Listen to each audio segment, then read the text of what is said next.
Hello guys, welcome back to my channel study placement. आज हम करने वाले हैं लीड कोड का problem number 3202, max find the maximum length of valid subsequences 2। तो वैलिड सबसीक्वेंसेस 1 का प्रॉब्लम हमने कल सॉल्व किया था। आज हम सॉल्व करेंगे वैलिड सबसीक्वेंसेस 2 का प्रॉब्लम। कल का प्रॉब्लम हमने इवन और तरीके से सॉल्व कर लिया था, बट आज का प्रॉब्लम हम इवन और तरीके से सॉल्व नहीं कर सकते।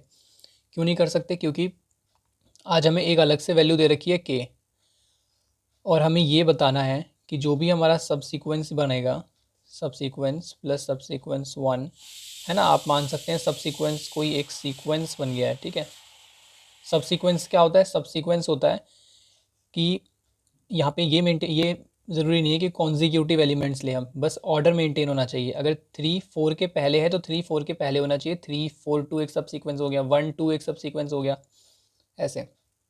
तो प्रॉब्लम ये है कि हमें एक इंटीजर एरे दे रखा है नम्स और एक इंटीजर के। ठीक है, हमें ये चूज़ करना है कि जिसमें हर कॉन्जिक्यूटिव पेयर सेम हो, जैसे 0 1 है ना। तो इसका अगर मॉड करेंगे के साथ तो ये सेम हो जाए अगर हम सब 1 प्लस सबसीक्वेंस 2 मॉडलो के करते हैं तो। ठीक है, ये दोनों सेम हो जाए, और ऐसे ही सो वन आगे भी सारे सेम होते रहें। कल ये 2 था तो 2 में तो इसका मतलब होता है इवन होगा नहीं तो ऑड होगा, तो हमने उस तरीके से प्रॉब्लम को किया था। बट आज ऐसे नहीं कर सकते, आज यहाँ पे के है। तो एक तरीका तो होता है इसका कि हम ब्रूट फोर्स कर लें। ठीक है, ब्रूट फोर्स लगा दें। ब्रूट फोर्स से टाइम कॉम्प्लेक्सिटी क्या आ जाएगी? 2 की पावर n, क्योंकि हम हर पॉसिबल सब सीक्वेंस को यहाँ पे चेक करेंगे। ठीक है, तो हर एक नंबर के पास क्या पॉसिबिलिटी है? हर नंबर के पास पॉसिबिलिटी है, या तो हम उसको ले सकते हैं अपने सब सीक्वेंस में या तो नहीं ले सकते हैं।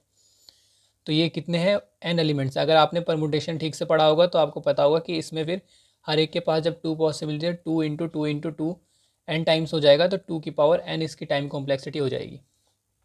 ठीक है, तो ये टाइम कॉम्प्लेक्सिटी बहुत ज़्यादा होती है, इसमें टी आ ही जाएगा आपका। हम इसको सॉल्व करने वाले हैं big O of n square में। तो इसका इंट्यूशन जानते हैं। इंट्यूशन क्या है प्रॉब्लम का? इसमें सबसे बड़ी जो ऑब्ज़र्व करने वाली बात यह है कि अगर दो एलिमेंट्स का यहाँ पे सम हो रहा है, ठीक है, दो एलिमेंट्स का सम हो रहा है और मॉड्यूलो के साथ, तो यहाँ पे आंसर क्या क्या हो सकता है? जैसे कल तो मॉड्यूलो 2 के साथ हो रहा था, तो हमने ऑब्जर्व किया कि या तो इवन हो सकता है या ऑड हो सकता है। बट आज क्या हो सकता है? आज हम इतना श्योरली कह सकते हैं कि इसका आंसर 0 टू k-1 में एग्जिस्ट करेगा। ठीक है, आपको ये प्रॉपर्टी पता होगी कि अगर 6 से डिवीजन होता है, 6 से डिवीजन होता है तो जो रिमाइंडर आता है वो 0 टू 5 के बीच में ही आ सकता है, इससे बाहर नहीं आ सकता। ठीक है, एक तो हमने ये बात ऑब्जर्व कर ली। दूसरी बात कि हमें एक ऐसी सब सीक्वेंस बनानी है जिसमें हर एक जो पेयर हो उसका मॉडलो के वो सब में एक ही हो, है ना, उस सब सीक्वेंस के लिए। तो हम इसमें क्या करेंगे, हर इंडेक्स तक के लिए ट्रैक कर लेंगे कि अब तक कौन से मॉड के लिए लॉन्गेस्ट सब सीक्वेंस बनी है। जैसे कि मान लो कि यहाँ पे हमें 4 तक का ट्रैक रखना है। ठीक है, I0 1 2, तो यहाँ 2 तक हम ट्रैक करेंगे। तो हमने ये बोला कि 3 1 4 में बता दो, 3 1 4 में बता दो कि कितनी कौन सी लॉन्गेस्ट सब सीक्वेंस बन रही है। तो ये प्रॉब्लम श्योरली डीपी का प्रॉब्लम है। डीपी का प्रॉब्लम कैसे है? क्योंकि हम इसमें सब प्रॉब्लम से अपनी नेक्स्ट जो बड़ी प्रॉब्लम होगी उसको सॉल्व करेंगे। सबसे पहले हम लेंथ 3 के लिए देखेंगे कि क्या मॉड है। तो 3 के लिए तो देख नहीं सकते, कम से कम हमें दो एलिमेंट चाहिए। तो 3 + 1 4, 4 मॉडलो मान लेते हैं, यहाँ पे 2 लिखा हुआ या 3 लिखा हुआ है, तो ये हो जाएगा 1। तो यहाँ पे हमारी लेंथ क्या हो गई? लेंथ हो गई 2। ठीक है, अब ऐसे ही 3 1 4 के लिए सॉल्व करेंगे। अब 3 और 1 के लिए लेंथ क्या आई थी? 3 और 1 के लिए लेंथ आई थी 2। तो 3 + 1 4, मॉडुलो 3 1 आया था। अब 1 + 4 मॉडुलो 3 क्या हो जाएगा? 2। तो 2 और 1 के इक्वल नहीं है, तो इसके अंदर तो मतलब दो ही लेंथ रहेगी मैक्सिमम। या तो ये उठा लो या तो ये उठा लो, या 3,4 उठा लो, या 1,4 या 3,1। इनमें से कोई सा भी एक उठा लो तो हमारा सब सीक्वेंस ये रहेगा। ठीक है, तो कहने का आप मतलब समझो क्या है कि हम इसमें एक डीपी एरे बनाने वाले हैं। डीपी एरे कैसे बनाएंगे? 2D डीपी एरे बनाएंगे। 2D बनाएंगे, ये कैसे पता चला हमें कि हम इसमें 2D डीपी एरे बनाने वाले हैं? 2D डीपी एरे इसलिए बनाएंगे क्योंकि इसमें देखो आप दो चीज़ें चेंज हो रही है। मैंने आपको डीपी की सीरीज में बताया था कि जहाँ भी दो चीज़ें, मतलब जहाँ जितनी चीज़ें चेंज हो रही हो डीपी में, उतने ही उसका हम डीपी एरे बनाते हैं। जैसे यहाँ पे के चेंज होगा, हर एक ट्रैवर्सल के लिए के भी चेंज होता रहेगा। मतलब जो मॉड होगा, मॉड चेंज होता रहेगा, क्योंकि के से मॉड करके कब 0 टू k-1 में जो वैल्यू आएगी वो वेरिएबल होगी, इसलिए हम इसमें के साइज़ का डीपी एरे बना लेंगे, ठीक है, क्योंकि वैल्यू 0 टू k-1 में ही आ सकती है। और दूसरी चीज़ क्या, इंडेक्स चेंज हो रहा है इसका, है ना, इंडेक्स करते करते यहाँ तक आ जाएगा, ये तो चेंज होगा ही, तो यहाँ पे आई हो जाएगा। तो ये वाला जो आई है ये ट्रैक रखेगा कि हमने अभी तक कितनी लेंथ ली है, हमने इसमें कितनी लेंथ ली है। अगर आपने डीपी का प्रॉब्लम पहले किया हो तो आपको मेरी बात अच्छे से समझ में आ रही होगी। और अगर ये के है तो के मतलब कि ये वाला मॉड आया है इस बार, जैसे 0 2 जैसे 3 है तो इसमें क्या आ सकता है, 0 से 2 तक आ सकता है, तो 0 है, 1 है, 2 है, क्या है वो ये के स्टोर करेगा, ठीक है। इस लेंथ के लिए, इस मॉड के लिए, है ना, क्या लेंथ है, जैसे आप देखो मैं आपको और अच्छे से थोड़ा समझा देता हूँ, फिर हम इसको समझ लेंगे। जैसे ये हमारी डीपी एरे बन गई, ठीक है। अब हमने इसमें कितनी रोज़ बनाई है, 1 2 3 4 5, तो 5 की हमारी लेंथ साइज़ होगा एरे का, ठीक है। 5 साइज़ हमने बना लिया। अब ये कितनी लेंथ है, 1 2 3 4 5, ठीक है। तो 0 टू 4 तक में वैल्यू आ सकती है, मतलब हमें के 5 गिवन है, ठीक है, कि हमें 5 गिवन है। तो मैं ये बोल रहा हूँ कि ये जो मेरा एक सेल है ये क्या रिप्रेजेंट कर रहा है, ये रिप्रेजेंट कर रहा है, यहाँ पे आई क्या है, इस सेल पे आई इक्वल टू 1 है, और के क्या है, के इक्वल टू 0 1, के इक्वल टू 1 है। तो मैंने बोला कि इस एरे में से इस वन लेंथ तक, इस वन लेंथ तक, ठीक है, इंडेक्स 1 तक जो वैलिड सबसीक्वेंस बनेगी जिसका मॉड्यूलो 1 आएगा, जिसका मॉड्यूलो 1 आएगा, तो उसकी लेंथ क्या होगी वो ये स्टोर करेगा। आपको समझ में आया, नहीं आया, एक बार फिर से सुनो, ये इसको उठा लेते हैं, ठीक है। ये जो होगा ये क्या बताएगा, 0 1 2 3, ठीक है, 0 1 2 3, तो थर्ड इंडेक्स तक 0 1 2 3 यहाँ तक, थर्ड इंडेक्स तक इसके अंदर 0 1 2 3, ये 3 के इक्वल टू 3 है यहाँ पे, तो 3 रिमाइंडर वो वैलिड सबसीक्वेंस की लेंथ होगी, लॉन्गेस्ट वैलिड सबसीक्वेंस की, जो कि 3 रिमाइंडर देगा, है ना, और इंडेक्स 3 तक में देगा।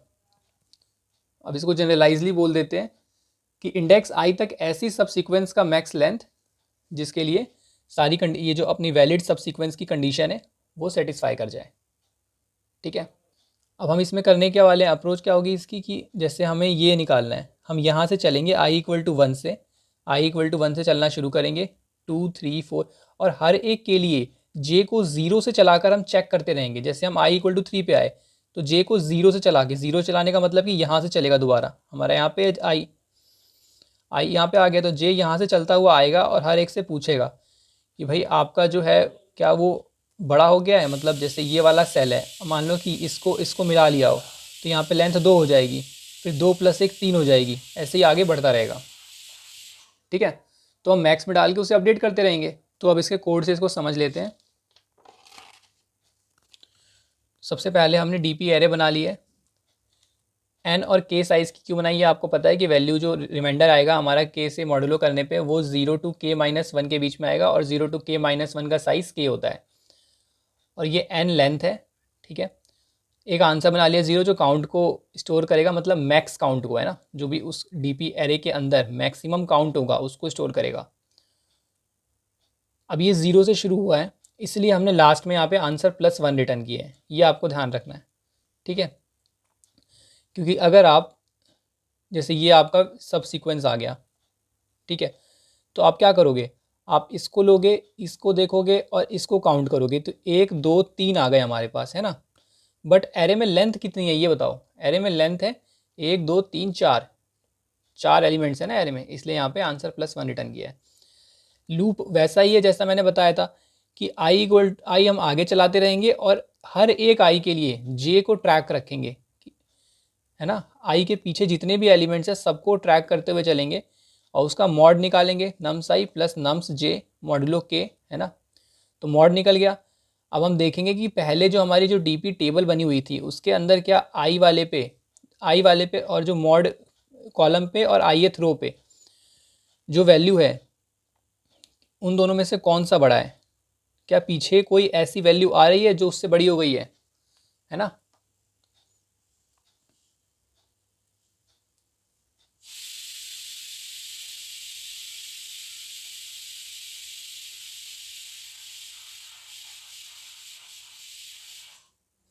अगर बड़ा होगा तो हम उसको अपने करंट वाले आई और मॉड के कॉम्बिनेशन में डाल देंगे एरे के अंदर, और आंसर को तो हर बार हम अपडेट करते ही रहेंगे। एक बार जल्दी से इसका ड्राई रन कर लेते हैं। तो ये हमारा नम्स एरे है, ये के की वैल्यू है, ठीक है। तो इसमें हम सबसे पहले आई इक्वल टू, पहले अपनी डीपी एरे बना लेते हैं, जो टेबल होगी अपनी 4 लेंथ की है तो 4 साइज की टेबल बनेगी, और ये भी 3 है तो 0 1 2, ठीक है। ये 0 है, 1 है, 2 है, 3 है, 0 1 2, ठीक है। अब i इक्वल टू 1 से शुरू होगा लूप, i इक्वल टू 1 से, और इस i इक्वल टू 1 के लिए क्या होगा, एक ही वैल्यू होगी j की, j इक्वल टू 0, क्योंकि i से पीछे वाले को चेक करना है। अब आप देखो 0 प्लस आई है ना, नम्स आई प्लस नम्स जे, तो 3 + 1 4 मॉडुलो 3 क्या आएगा, 1 आएगा। 4 मॉडुलो 3 क्या आएगा, 1 आएगा। तो 1 पे जाएंगे है ना, और आई क्या है, आई हमारा 1 है, 1 वाले पे। अब ये देखेंगे कि ये 1,1 पे जो वैल्यू है, क्या वैसे शुरू में तो सब में 0 ही होगी, है ना। अब 0 वाले पे जाएंगे, जे इस पे j इक्वल टू 0 है हमारा, ये रहा j, और इसी मॉड पे जाएंगे इसके जस्ट ऊपर वाले पे, कि इसी मॉड के लिए क्या पीछे कोई j है, हाँ है। अगर उसमें +1 कर दूँ तो क्या वो अभी वाले से बड़ा हो जाएगा, बिल्कुल बड़ा हो जाएगा। तो यहाँ पे अपडेट कर देंगे 1। अब i इक्वल टू 2 पे चलेंगे, तो j किस किस के लिए रन करेगा, 0 के लिए, और j इक्वल टू 1 के लिए। तो 0 और 1, बिल्कुल ये क्वेश्चन जो है LIS वेरिएंट है, लॉन्गेस्ट इंक्रीजिंग सबसीक्वेंस वाला वेरिएंट है डीपी का। आप उसी की तरह सोचिए इसको, J0 J1, तो j अब 0 के लिए चेक होगा, 1 के लिए चेक होगा, और अपडेट करेगा किसमें, 2 में। तो सबसे पहले इस वाले j को ले लेते हैं ना, यहाँ से शुरू होगा j, दोबारा 0 से शुरू होगा ना j, तो 0 से कहाँ तक शुरू होगा, 0 और 1 को लेगा, और i हमारा यहाँ पे है अभी। तो 3 + 4 7, और 7 मॉड्यूलो 3 क्या आता है, 7 मॉड्यूलो 3 आता है 1, ठीक है। तो 1 वाले पे जाके देखेंगे कि मॉड 1 के लिए 0 वाले का क्या है, ये है। तो इधर 1 रख देंगे हम, क्योंकि 0 + 1 1, और यहाँ पे 0 है, तो इन दोनों में से मैक्स कौन सा हुआ, 1 हुआ।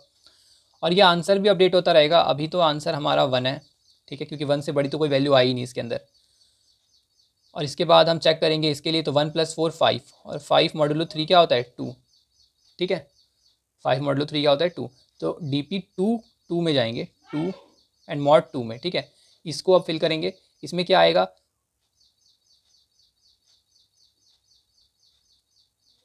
तो इस वाले j के लिए ये j कौन सा है, ये J1 है, तो 1, और इसके लिए ये रहा 2 इसका मॉड। तो इतने तक के लिए कितना है, 0 है, इसमें कोई वो नहीं है, इधर 1 कर देंगे, 0 + 1 1, और ये 0 से बड़ा होगा। अब i इक्वल टू 3 में जाएंगे, i इक्वल टू 3 के लिए क्या हो जाएगा, j equal to 0, j equal to 1, j equal to 2, ठीक है। तो सबसे पहले 0 वाले के लिए देखेंगे, तो 3 + 2 5, और 5 मॉडुलो 3 इज़ 2, तो 2 वाले मॉड पे जाएंगे, और हमें j i कहाँ तक लेना है, 3 तक। तो इस वाले को फिल करना शुरू करेंगे। फिल कैसे कर रहे हैं आप, ये देखो पीछे वाले j वाले कॉम्बिनेशंस को चेक कर रहे हैं, ठीक है। अब सबसे पहले 3 और 2 वाले कॉम्बिनेशन पे जाएंगे, है ना, क्योंकि उसको हमें फिल करना है। तो DP ऑफ 0 2, ये क्या हो जाएगा, DP ऑफ 0 2 आपका 0 है, तो 0 + 1 1, तो ये 1 हो जाएगा अभी के लिए। फिर DP ऑफ 1 और 2, तो ये भी क्या है, 0 + 1 1, अपडेट नहीं होगा कि 1 पहले से ही है। फिर DP ऑफ 2, तो ये क्या होगा, 1 + 1 2, तो ये इससे बड़ा हो गया, तो यहाँ पे अपडेट हो जाएगा 2। नहीं, यहाँ पे अपडेट नहीं होगा, यहाँ पे गलती हो गई है एक, यहाँ पे 1 रहेगा। अभी इसको चेक करना है, हमने सारे इसी मॉड के लिए चेक कर लिए, तो 2 + 1 3, 3 मॉड 3 0, इसके लिए चेक नहीं करना था, इसमें भी हमें इसके लिए चेक करना था, क्योंकि ये 0 है, ठीक है।